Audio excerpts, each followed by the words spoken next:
Good evening. It's Friday night and I'm going out on a bike packing trip.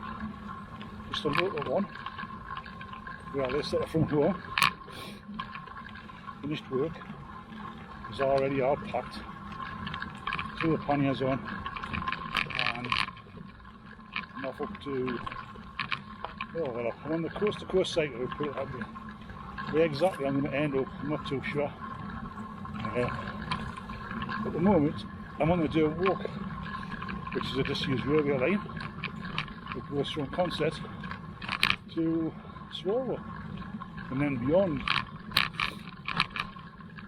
Obviously it's disused, it's no longer a railway line, but there is talk afoot of getting it back and running.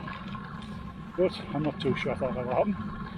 But anyway, at the moment, it's a lovely cycle route, country park, stroke country park.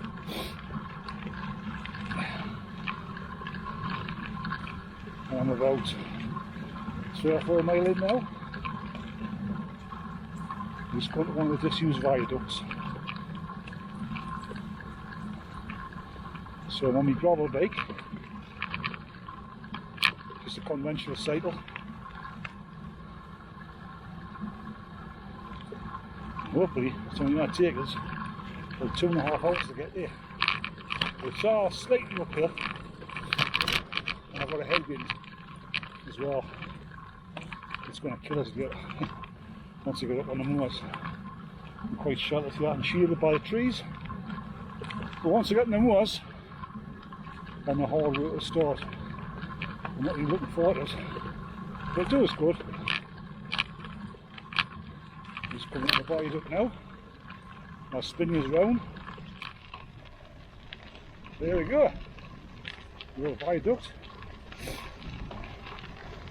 Going across the Gibbside estate.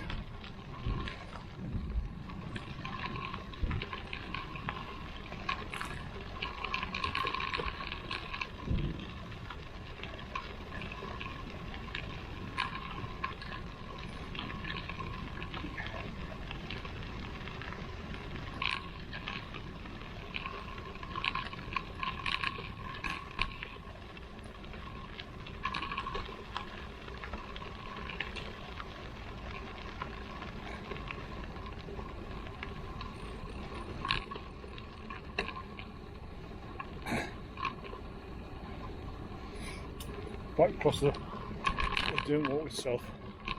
So we're heading for Gill. I'm going to bring you back when we get there. Yeah, have a look at it.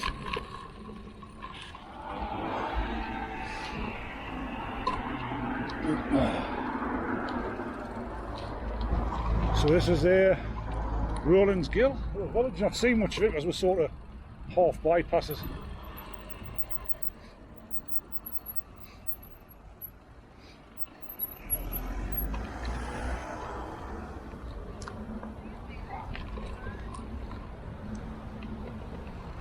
Club on the right.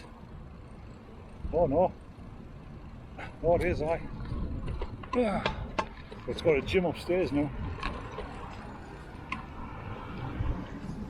Now if you can hear that wind, it's a headwind.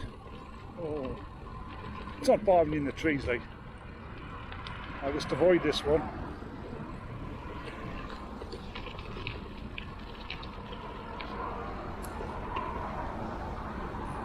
So this is a short section of road pathway, then we'll get back on the Dirt Walk itself. Right at the bottom here.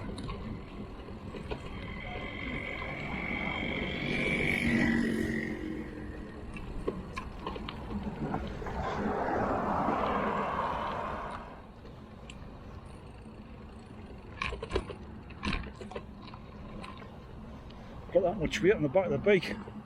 I'm frightened to I'm going to flip it on the hill, on the uphills.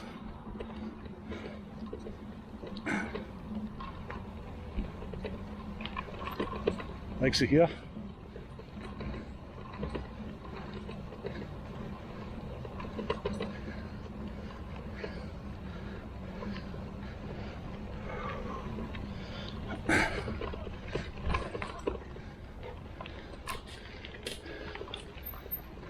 Yeah.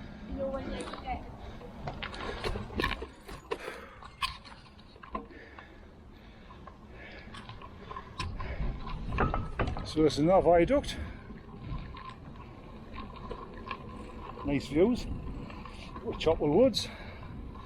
If I go on the left hand side, you might see them, I'm not too sure. Across there, head over. Chopwell. Good mountain biking in there apparently. We're going to continue this way. So here I am now on the Waskerly Way. And that's looking back where I've just come from. The Howns Gill tea room over there, but unfortunately it's closed. What I've done is I've stupidly brought me tea. Something nice for me tea. Well, not nice, but it's sort of nice for camping wise anyway. And I brought a chocolate pudding for dessert. But I brought now for breakfast or for munchies later. So I'm just saying might be coming 11.5 years or not. But the years I've just messaged him telling him I've got as far as the Waskerly Way, as far as Howns Gill. And if he's got time, nip the shop or if he's got chocolate bars in the house, to bring us some chocolate bars because I've got nothing but munchies. Anyway, we just went through Consett and we're now heading to Howns Gill Viaduct. This is a very tall, very old viaduct when I cast in, but the problem was a suicide black spot. So as you can see now, they've got these big barriers, anti-climb barriers, to try and discourage people from going across the top of it and committing suicide. It's a sad way to be on, but we don't know what gone through people's lives. This is it. This is what these never used to be here.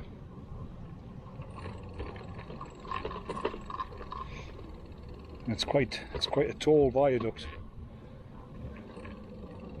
Very tall, in fact. I would estimate a couple of 100 feet. And we're looking sort of northwest there, towards Northumberland and eventually the Scottish borders. And we're looking like southeast, sorry. Is it southeast? No, southwest, sorry. I'm getting me west and me south and me north. But that's the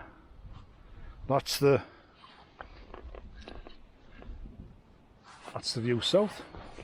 I don't know if you'll be able to see across the top. But, oh, it's somebody running. I thought it was still on his bike. No, it's quite high. Oh. But there was another tale, another story, another sad tale now. Is it the blokes that were erecting these barriers and putting them up? There was a young gentleman came along, a young lad, and not too sure. And he handed one of them a letter, and he jumped off.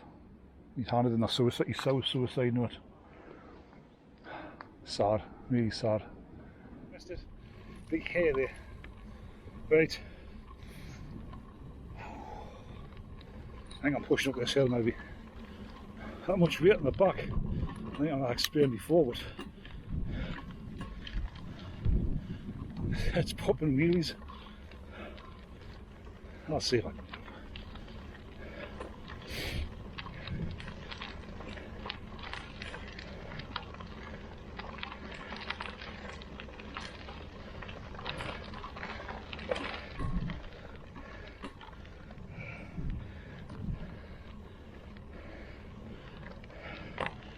It's trying to pop wheelies. I'll push it up.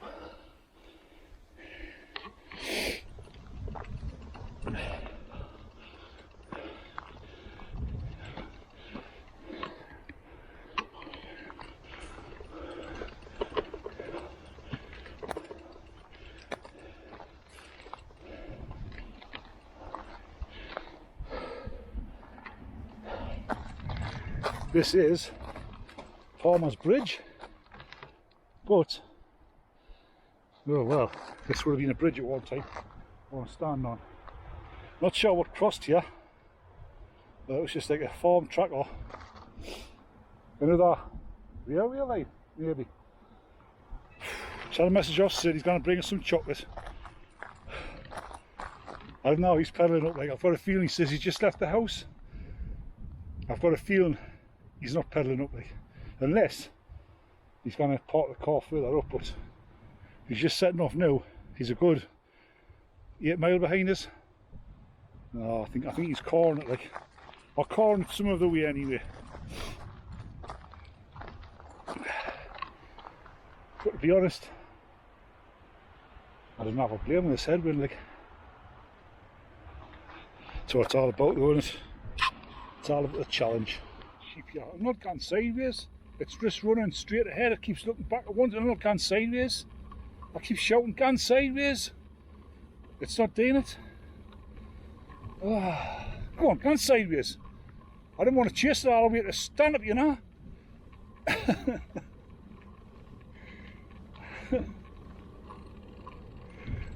God.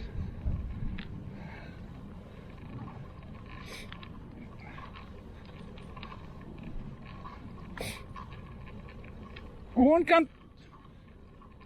Go on. Get. Oh.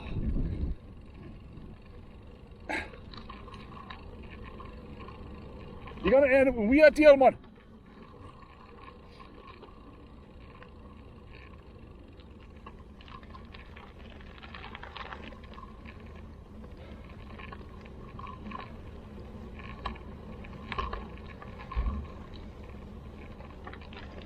Friday night shouting at a sheep. That's a first. Believe me. Here we are up on the moors at last. Got one of the upper moors, Stanhope Moor. And I think I've got another couple of miles along this track. And I'll get the tent up. I'm looking forward to getting the tent up and getting settled here. Long time since I've, well, holding out the Hebrides, it's a long time since I've sort of done a night out like this. I'm really looking forward to it. Sun's just disappeared behind that cloud there in front of her. Big black, and I think it's going to rain, like. I hope it's not going to rain. It is forecast for a bit, but hopefully I'll get the tent up before then. And there shouldn't be anybody at the spot where I'm going, to be honest, but if there is, we can find somewhere else. I'll get on my journey. Right, before we lose the light, I've neglected filming. It's just we haven't been out for so long that we're having a bit of a chin wag, like. But there I am, set up. Secret location on the moors. We've both got the same tents, both got Hillyberg solos. I've got my little Hexy chair, Helinox, sorry, not Hexy, Helinox. Trusty steed, unplugged. It's a bit of a mess in there, like. My panniers not in there, just throwing everything in. You didn't want to see that rubbish. You know, it's just camping gear. We don't know what this thing is. We're puzzled. It looks like a chimney pot on top, but we're not sure. We're having a clue what it is. It's starting to get dark now. Might see the lights of Tyneside there in the distance. Where it's getting a bit nippy. You might have to retire the tent in a minute. Miles and miles of nothingness, really.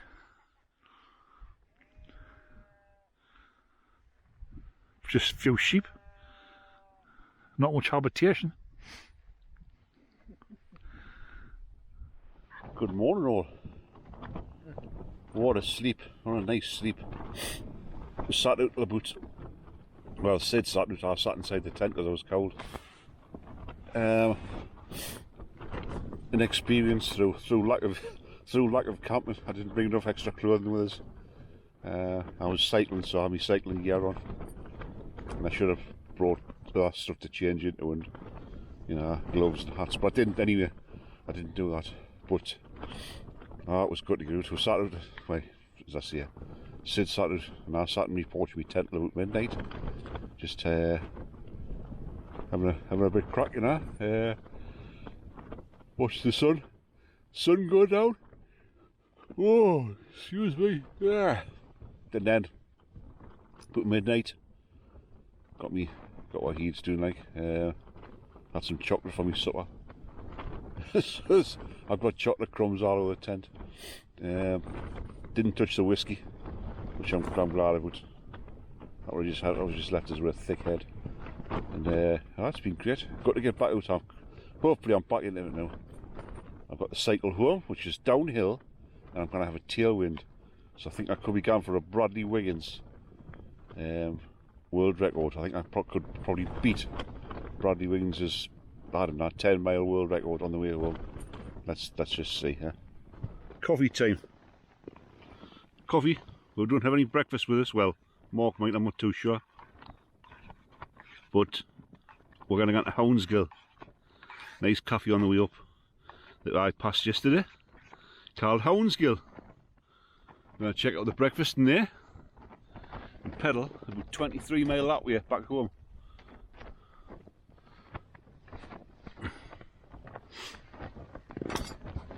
Sid's still there, like he's still in his tent, not sure what he's doing. He's awake, like. Nice little spot this, like. I'm not going to tell people exactly where it is. Some people might know where it is. So for a quick overnighter, not a bad spot. But seeing that, there's more spots in this round here. Did camp a few months ago back that way in a grouse butt. Well, we didn't camp in the grouse butt, but we sat in the grouse butt. But so many butts in here, isn't there? How many butts can a grouse butt put? Hold on, I'm cracking up. Oh. Enjoy that cup of coffee. It's getting a bit nippy now, so I'll put the hood up. Keep myself warm.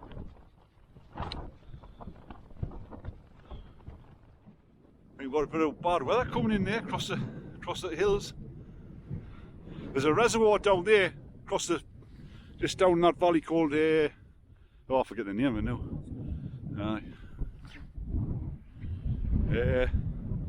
Just getting the panniers packed up there on the bike, and when I hit the Howns, Gill. Sid's had a canny eat.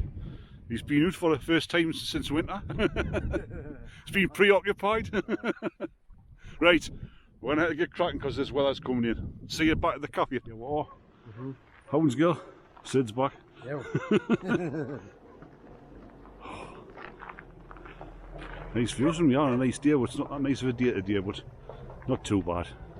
It's starting to spit on the rain a bit, but not much. Let's go in, see what we've got on offer. Eh? Nice breakfast. Don't know how much it is, but if you have a look on there, I'll tell you. I can't see because I haven't got my specs on. So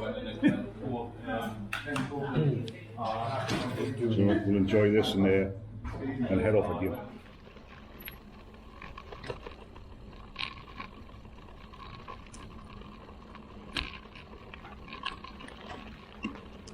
So this land that I'm cycling across now, this was the site of the old Consett Iron and Steel Company.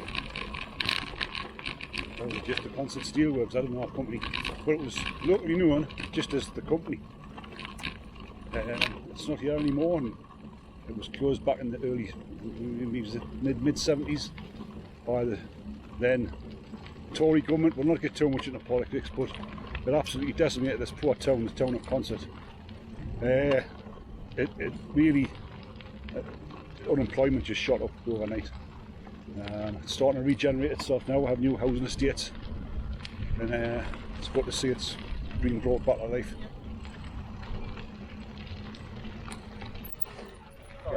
Alright. And I was talking to Sid last night in the tent. Apparently, I'm not sure, but I had to look into this, but it's one of the highest towns in the country. There's water quite high up here, and they really do get savage winters. Like I've seen where I live, there's been virtually virtually none at all. It hasn't snowed up here. They can have like a good foot or a couple of feet. It's a high place. Like they say, it's right on the moors, not far from where I camped.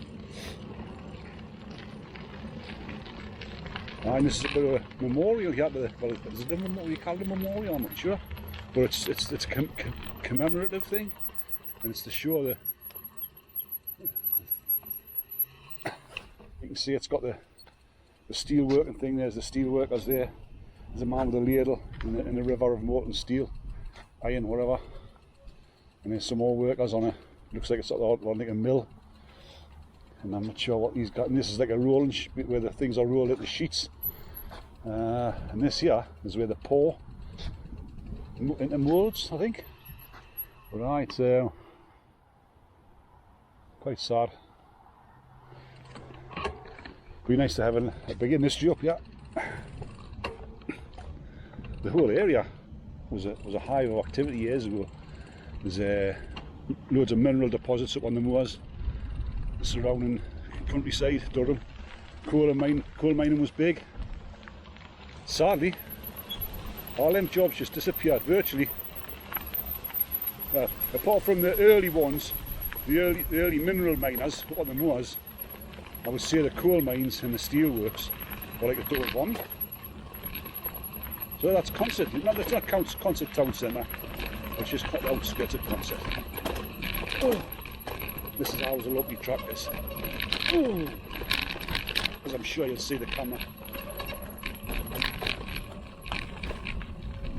There we are. So I'll have another shout out to Marie's sister Catherine, who on Thursday I think, or Wednesday, her and her friend cycled the whole coast to coast cycle route in one day. One continuous journey. I think it took them 14 and a half hours. So well done to Catherine. I didn't realise you were such a talented cyclist. Put me to shame, I'll tell you that. A mile or 140 mile, a load of hills, maybe further than that, I'm not too sure. Furthest of our cycle is 100 mile, but it was relatively flat.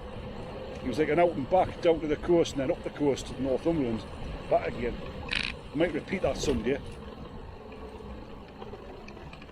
So it's back on the down walk now. There's obviously more people about today, so I've got to be careful. Use my bell, which I'm a great advocate of using bells on bikes. I can't understand these people who buy bikes and take the bell off because it weighs what, virtually nothing. And I've just had an incident back there before the tea room where an idiot come past us on a mountain bike, flying past us. I was on the left hand side. If I'd straight out in the middle, he would have hit us. I had no idea he was behind us. So, you know, just use your bell, you know. Be nice to people. Warn people for your own safety as well as others. Because I say, if I'd moved to the middle, he would have come off his bike and I would have come off my bike. So, back to the down walk. That breakfast was nice, eh? It was only £5.50. Came to take 11 quid for a bacon sandwich, 2 coffees and full English. Can I get vexed at that, like?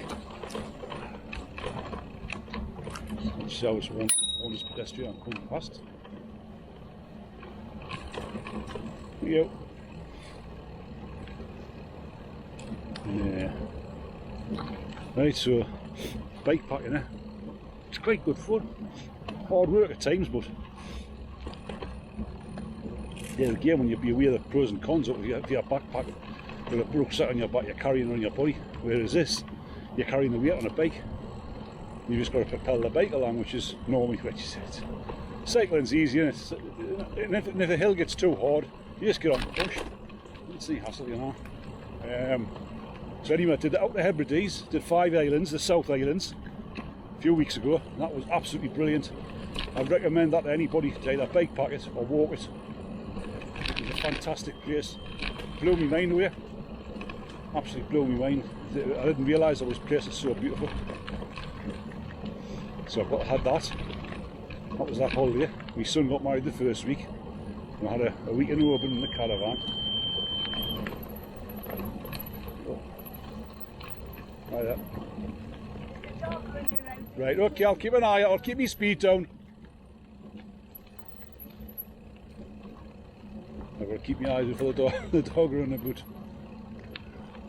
I hope to get it back. Right, so what's next? What's next coming up? I know what I've got 3 weeks off in a few weeks' time. I'm going to do the Hadrian's Way from Bowness and Solway to Wallsend. I'm going to do that. Walk it, not cycling. Putting the bike away for a little while. I've got the train booked for Inverness. Take us up to Inverness for another holiday, which I'm going to walk the Great Glen Way and the West Highland Way, the opposite way to what I did last time, like in a doubler. I'll do that. So I've got like 3 weeks of walking planned. I'm really looking forward to it. And then after that, I'll get the bike back out for maybe one final bikepacking trip before the winter sets in. I want to stroll up this hill because I've had the wrong gear. I'll get there. Like, it's quite quite a marked sort of difference between cycling away I cycled to last night. Although it wasn't very far. I mean, to be honest, it was only like 22 mile. I did a faster than I did the last time I camped up there by quite a bit. But pedaling back is like probably not the right terminology for it, because you can virtually freewheel all the way back. I mean, I'm freewheeling there now, down towards Rollins Gill, and that's the nature of the track more or less all the way back. You have got one or two uphills where there used to be bridges, and instead of leaving the bridge, because there might not have been a road crossing there when they closed this down as a railway, so they got rid of some of the bridges, and I think they just basically put ramps up the old bridge abutments and that, the old bridge crossing, and a ramp down the other side, and they left the road. And I think it was just a way of future-proofing further like bridge maintenance. Just sort of fill them in basically. So that's the only uphills you've got. I've just had to take a couple of turns on the pedal there just to keep your momentum going, but it's really easy going home, like, and you can just sit up on the pedals and you get nether regions of rest. So that's one of the worst things about cycling. I find that the distance is not the problem. Stop talking. The distance is not the problem. Most of these cycleways a lot of them follow our railway lines, and a lot of them are flat, and there's not many inclines. But it's the nether region soreness like that really gets to us. Like, I maybe should invest in a new saddle. Who knows?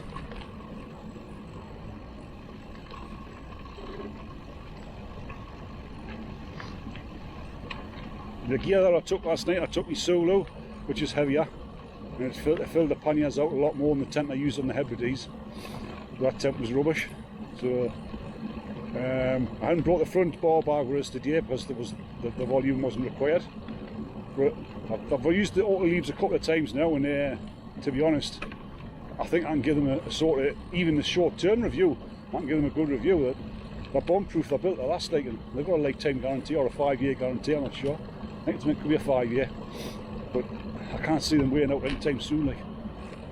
And then you know they're 100% waterproof. There isn't any, as long as you fold that top over, there isn't any water going to get in. So it gives you that peace of mind. And the front bar bag that I've got, also auto leave, that's fantastic, because you can use it as like a tent organiser.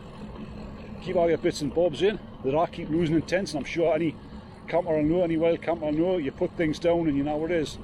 That is gone. You haven't a clue where you've put them, and you spend quite a bit of time looking for stuff. So this little bar bag that I've got keeps everything organised.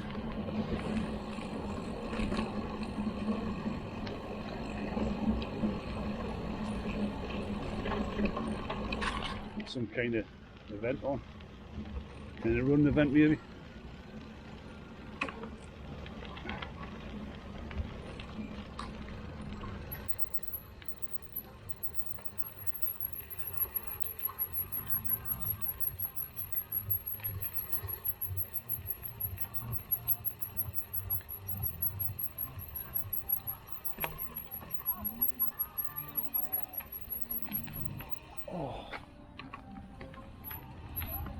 Glad you walk, I think.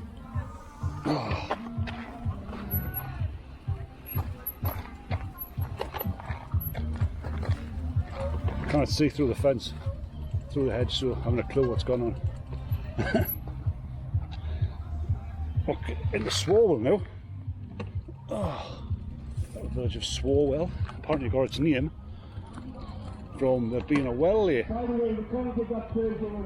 Sorry for him. Yeah, there used to be a well there, and by the time people got there, they would say, I could swallow the well, and that's where they got the name from, Swalwell. So I was led to believe anyway. That could be a load of rubbish. It's also famous. It's in the Guinness Book of Records, but it's not a verified record, that the biggest ever cabbage in the world was grown here, and it was famously known, funnily enough, as the Swalwell cabbage. No, I'm not referring to me there, I'm referring to the cabbage.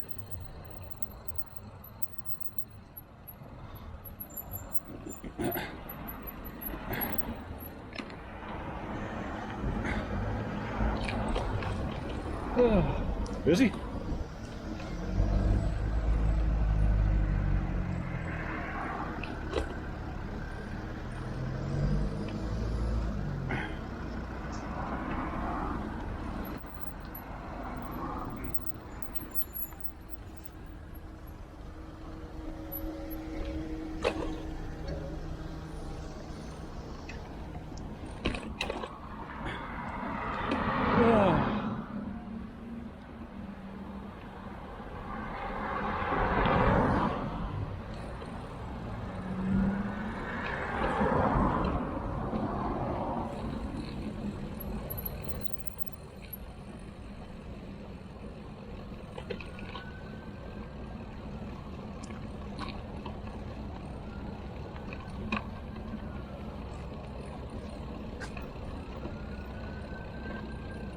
And rumour has it that it was grown in an allotment garden, which saw directly in front of us there, across the other side of the road.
So, once you reach Swalwell, you're back into urban sprawl and industry, but you're still on the coast-to-coast cycle route.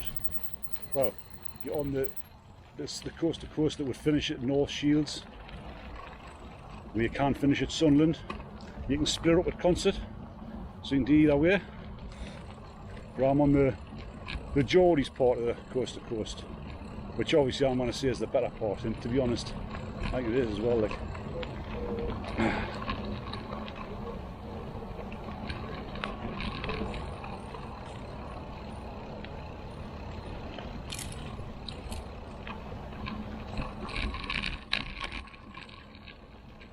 So, excuse me, before I mentioned the panniers, the tent I used an external mat. I used an old summer sleeping bag, which is probably on the verge of needing to move up to the next season now. Coming up to sort of the middle of August, heading into September more or less. So I might have a look at getting like an autumn sleeping bag on my upcoming trips. Right, the bike I'm using is a Plant X Full Monty gravel bike, which I was kindly given by a friend, not a company or anything. So I'm not doing some stupid YouTube review. I was given it. He got a new bike. He was going to get this one. He was going to throw this one in skip actually. It needed a little bit of work done on it, so I asked him if I could buy it off him, and he gave us it for free. So that's brilliant. I bought him a couple of. I'm not sure it was one nice bottle of wine or a couple of nice bottles of wine. But thank you very much, Dan. I've had it all tuned up and repaired. It didn't take much to repair. And it's gone like a dream now. So I've got fitted mud guards and that. And it's maybe a bit on the small side for us. Probably do an XL frame as opposed to a large frame. But I'm going to get a new bike. And I'm looking at a Sonda Camino Titanium. That's what I'm hoping for. I'm hoping that the works, bike to work scheme, I'll up the limit a little bit so that I can get it on the bike to work scheme, which you make a massive saving on the full price. So that's going to be, hopefully, I'm probably be till next year now, but it's going to come to winter. As I say, I'll use this to be winter bike with the mud guards on.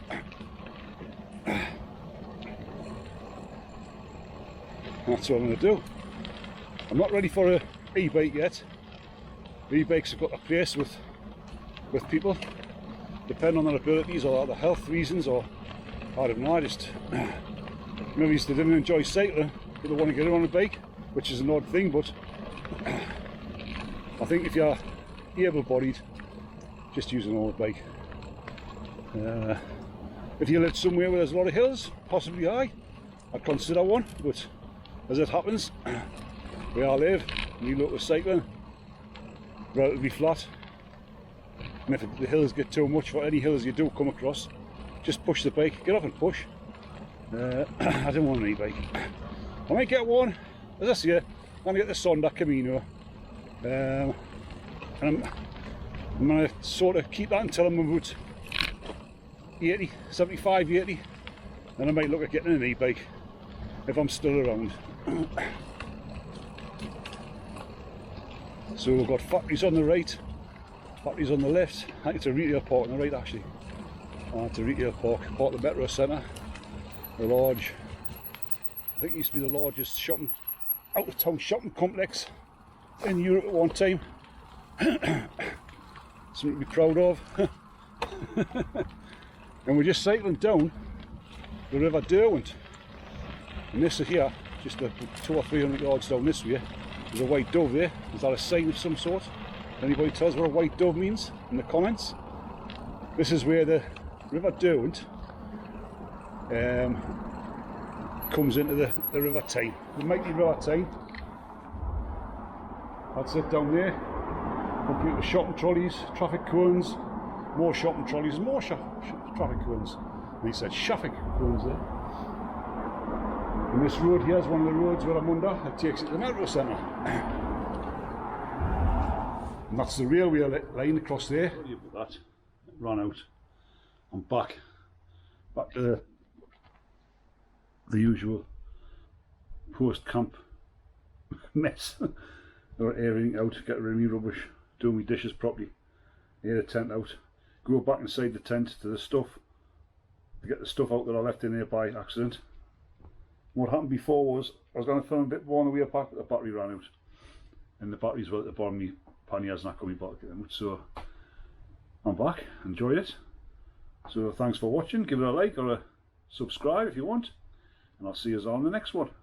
Bye now.